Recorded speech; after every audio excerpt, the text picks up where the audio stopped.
Kali ini saya akan melanjutkan sequel dari film SPL 2 yang dibintangi oleh Donnie Yen. Seperti apa ceritanya? Langsung saja kita masuk ke alur ceritanya. Dan sebelum masuk ke alur ceritanya, kita main binomo dulu.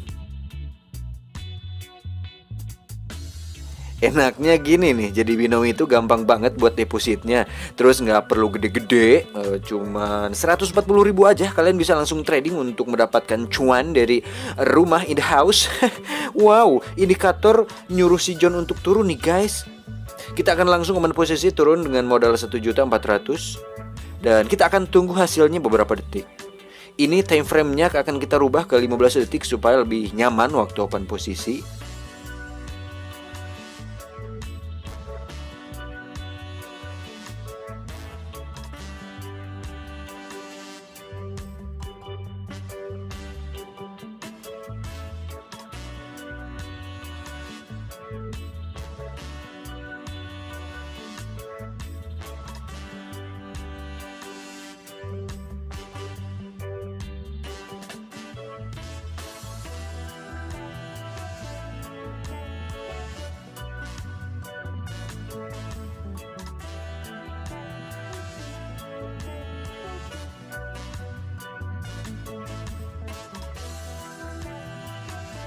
Tuh kan, langsung profit 2.500.000 dalam waktu beberapa detik. Brrr, mantap sekali. Dan perlu kalian ketahui, kenapa saya profit terus? Karena saya menggunakan indikator yang bakalan ngasih tahu apakah pasar akan naik atau turun. Tuh kan, kemudahan apa lagi coba yang tidak ditawarkan, yang tidak diberikan oleh binomo? Buruan, cek linknya di deskripsi sekarang. Cek it, cerot. Di awal film kita diperlihatkan dengan sebuah sindikat perdagangan organ dalam manusia ilegal yang sedang mengincar mangsanya.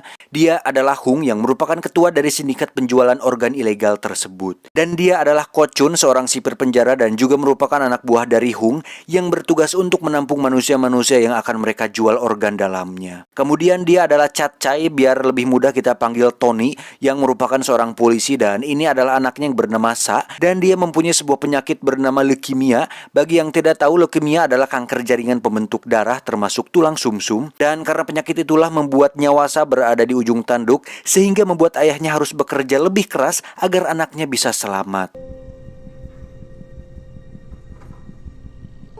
Karena kasih sayangnya yang besar, akhirnya Tony mulai mencari informasi tentang orang yang bersedia membantu Tony untuk menyelamatkan anaknya. Karena pihak rumah sakit tidak memberikan informasi di mana dia bisa mendapat pendonor, Tony pun mencuri data seseorang yang bisa membantunya dari rumah sakit tersebut.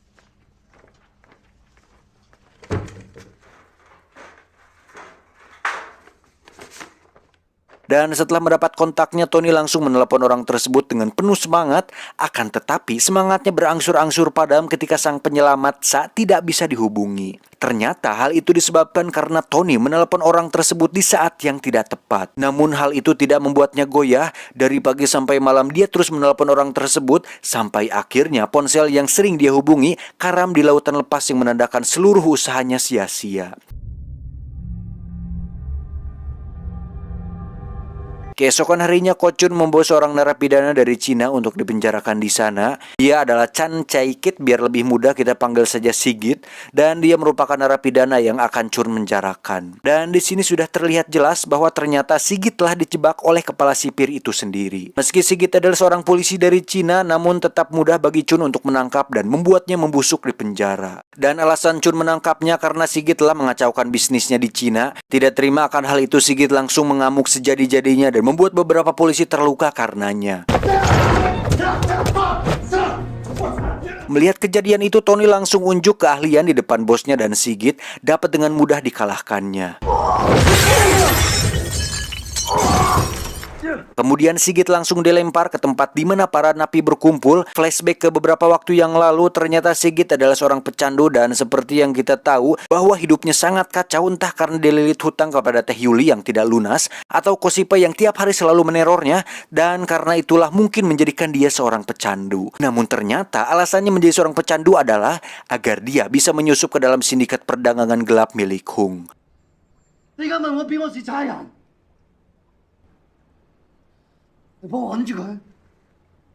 Di sisi lain ternyata Hung sedang berjuang untuk melawan penyakitnya yang dideritanya, di mana dia memiliki jantung yang lemah dan sangat membutuhkan donor jantung untuk kesembuhannya. Akan tetapi, golongan darah yang langka membuat dia kesulitan untuk mendapatkan hal yang diinginkannya. Dan beruntung dia memiliki seorang adik yang mempunyai berbagai macam kesamaan dalam dirinya, termasuk golongan darah yang sama dan dapat membantu Hung untuk bertahan hidup. Kemudian Hung mengajak adiknya untuk makan bersama di sebuah rumah makan. Di sana Hung mengajak adiknya pergi ke Thailand untuk membuatkannya sebuah jantung buatan karena jantung milik adiknya akan menjadi milik Hung seutuhnya. Di sisi lain Sigit diminta bosnya untuk membantu menculik sepasang suami istri di bandara nanti, dan hal itu langsung dilaporkan kepada pamannya agar penculikan tersebut dapat digagalkan. Singkat cerita, hari penculikan pun tiba. Ketika semua anak buah Hung sudah berada di posisinya, tiba-tiba aksi tembak-tembakan pun terjadi. Dan dari kejadian itu, istri adiknya Hung tewas di tangan anak buah Hung, dan penyamaran Sigit akhirnya terbongkar di sana. Sementara itu adiknya Hung berhasil diamankan oleh polisi, akan tetapi sebagai gantinya Sigit harus tertangkap oleh mereka dan langsung dibawa ke Thailand. Di perjalanan Sigit ditelepon oleh seseorang, namun anak buah Hung langsung membuang ponsel miliknya ke dalam laut. Dan terkuak fakta bahwa orang yang ditelepon oleh Tony waktu itu adalah si Sigit. Kemudian saat mereka pindah ke kapal lainnya yang lebih besar, tiba-tiba anak buah Hung yang ada di kapal tersebut langsung membantai mereka dan malah menyisakan Sigit yang seorang pengkhianat di antara mereka. Di sisi lain adik Hung langsung mendapatkan perawatan dari rumah sakit karena luka tembak yang dideritanya. Kemudian datanglah Hung untuk menjenguk sang adik yang disayanginya. Akan tetapi polisi hanya mengetahui bahwa adik Hung adalah yang menjadi tersangka pada kasus jual beli organ ilegal, tanpa sadar bahwa sang kakaklah yang menjadi dalang dari semua itu. Namun karena penyakit yang dideritanya membuat polisi yakin bahwa dia bukanlah siapa-siapa. Ketika Paman Sigit sedang berinteraksi dengan Hung, tiba-tiba ada panggilan untuknya yang berisi ancaman untuk membunuh Sigit jika adik Hung tidak dikembalikan kepada mereka.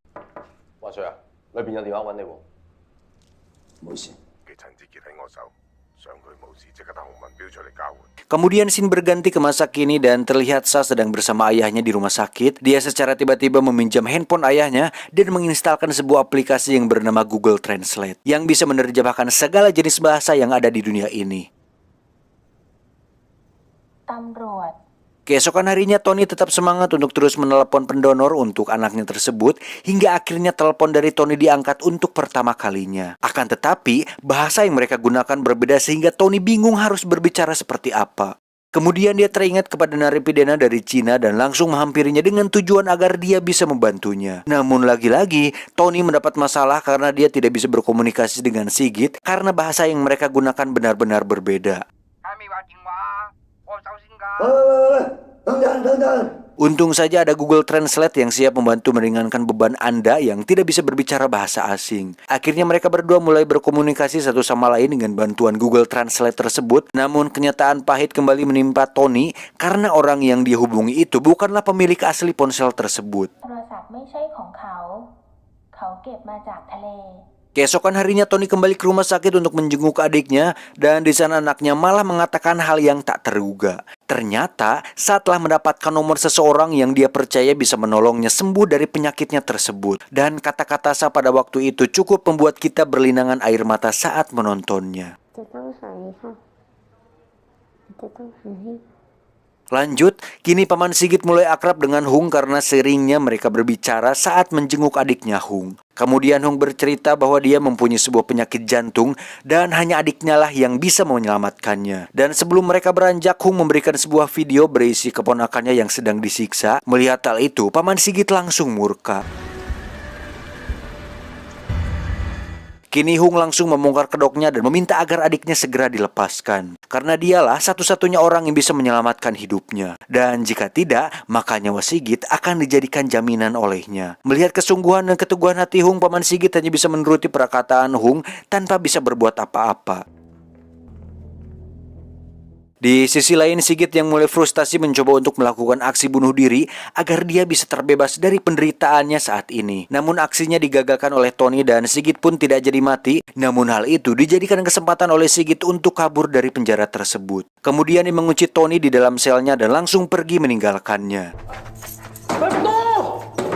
Di tempat lain, Paman Sigit juga tengah menjalankan aksinya untuk membawa adik Hung pergi dari rumah sakit bersama dua junior setianya. Beberapa saat kemudian datanglah si botak dan langsung mengeluarkan Tony dari sel milik Sigit. Kemudian mereka berdua berpencar untuk mencari Sigit yang telah melarikan diri dari selnya tersebut. Dan akhirnya si botak berhasil bertemu dengan Sigit. Akan tetapi, perbedaan kemampuan membuat si botak gagal untuk menangkapnya dan smartphone-nya pun harus dirampas oleh Sigit. Kemudian dia langsung pergi keluar kontrol dan membebaskan semua narapidana di sana.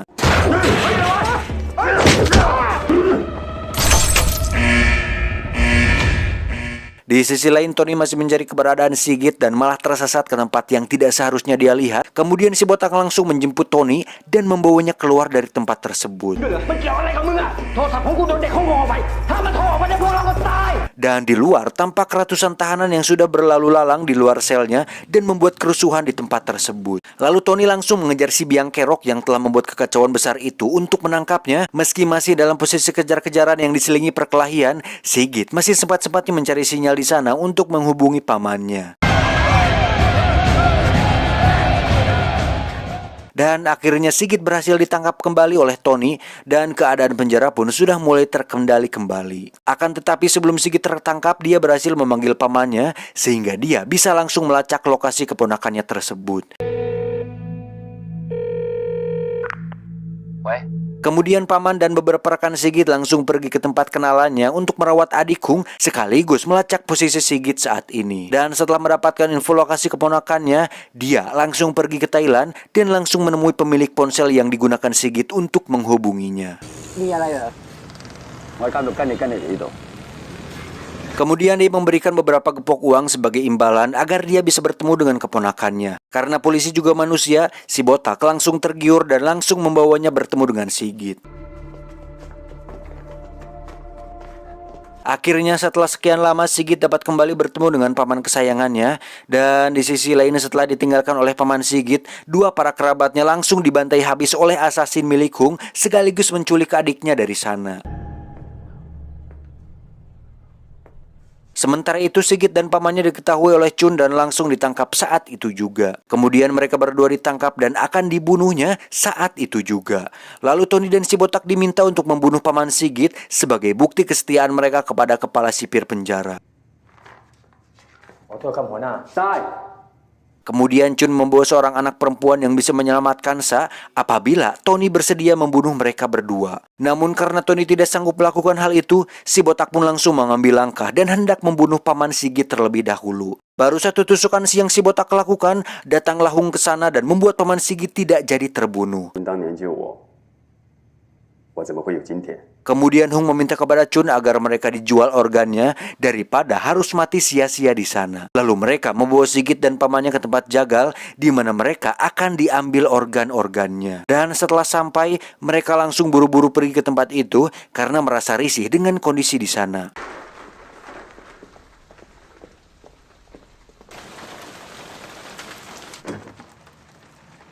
Dan setelah kepergian Tony, Sigit dan pamannya langsung bergerak cepat untuk kabur dari sana, meski harus melawan belasan tukang jagal yang siap membunuh mereka berdua. Hingga sampai di saat-saat yang sangat genting, ternyata Tony kembali lagi ke tempat itu untuk menolong mereka berdua. Meski Sigit dan pamannya selamat, tapi Tony terpaksa harus tertangkap agar mereka semua bisa kabur dari sana.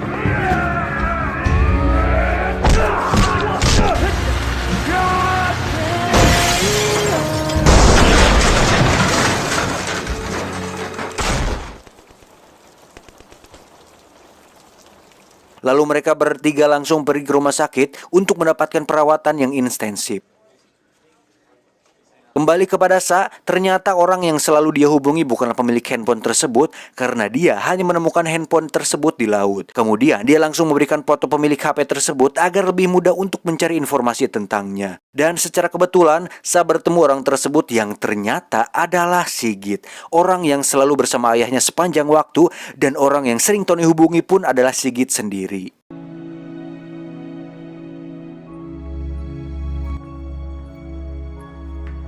Namun sayangnya Sigit tidak bisa membantu Sa untuk menyembuhkan penyakitnya karena Sigit merupakan mantan pecandu dan harus menunggu sekitar 10 tahun agar dia bisa membantu untuk menyembuhkannya. He waited 3 years before giving any donation.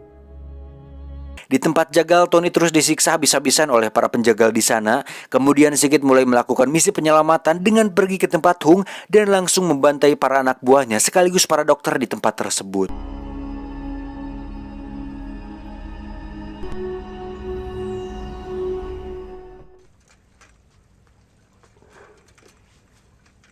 Lalu di tempat Tony, Chun datang ke tempat itu dan meminta anak buahnya untuk memutilasi tubuh Tony dan dijadikan untuk pakan anjing. Namun tiba-tiba, Chun mendapat panggilan dari Hung untuk membawa Tony ke tempatnya saat itu juga karena ternyata Sigit sudah berada di tempat itu dan menjadikan Hung sebagai sandranya. Kemudian Chun beserta anak buahnya langsung pergi ke tempat yang telah disepakati dengan membawa Tony sebagai sandranya. Di sisi lain ternyata setelah meninggalkan rumah sakit untuk sekedar jalan-jalan pada malam saat itu. Kembali kepada Chun dan komplotannya, di sana mereka hanya menemukan sebuah kotak yang berisi topeng Iron Man. Ternyata itu adalah mainan Sa dan dia menitipkan mainannya kepada Sigit agar bisa diberikan kepada ayahnya. Setelah Tony melihat topeng-topeng itu, tiba-tiba listrik mati dan Sigit langsung menyerang mereka semua satu persatu. Dan setelah pengawasan terhadap Tony mulai longgar, Tony langsung menggunakan kesempatan itu untuk lepas dari mereka dan membantu Sigit untuk melawan komplotan Chun. Setelah anak buah Chun terkapar habis, Sigit mengaku sebagai Tony bahwa dialah orang yang Tony cari selama ini dan dia jugalah orang yang bisa menyelamatkan hidup Sa. Sementara itu, Hung dan adiknya terlibat drama yang berujung kematian mereka berdua. Kemudian, Tony dan Sigit akhirnya melakukan final fight dan pertarungan epik pun terjadi.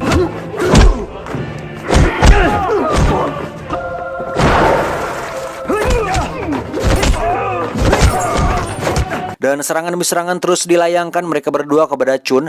Akan tetapi serangan mereka berdua sama sekali tidak mempan kepada Chun dan tidak ada satupun serangan mereka yang mengenainya. Meskipun tidak memiliki ujangan seperti di film Equalizer yang pemeran utamanya memiliki kemampuan hipotesis prediksi, tapi Chun bisa memaksimalkan dan meminimalisir kegerakannya sehingga dia bisa menyerang sekaligus bertahan dari Tony dan Sigit.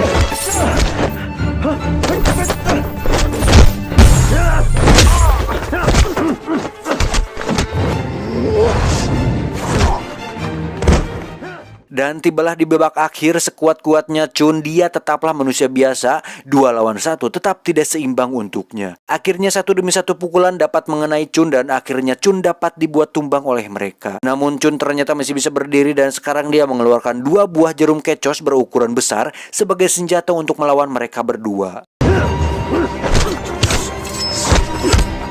Dan dengan 2 jarum itu dia berhasil membuat Tony sekarat karenanya. Setelah tumbangnya Tony, Sigit kini harus bertarung mati-matian melawan Chun sendirian. Dan dengan tidak adanya Tony, kini Chun lebih mendominasi dan Sigit langsung ditendangnya sehingga terpental keluar dari gedung itu.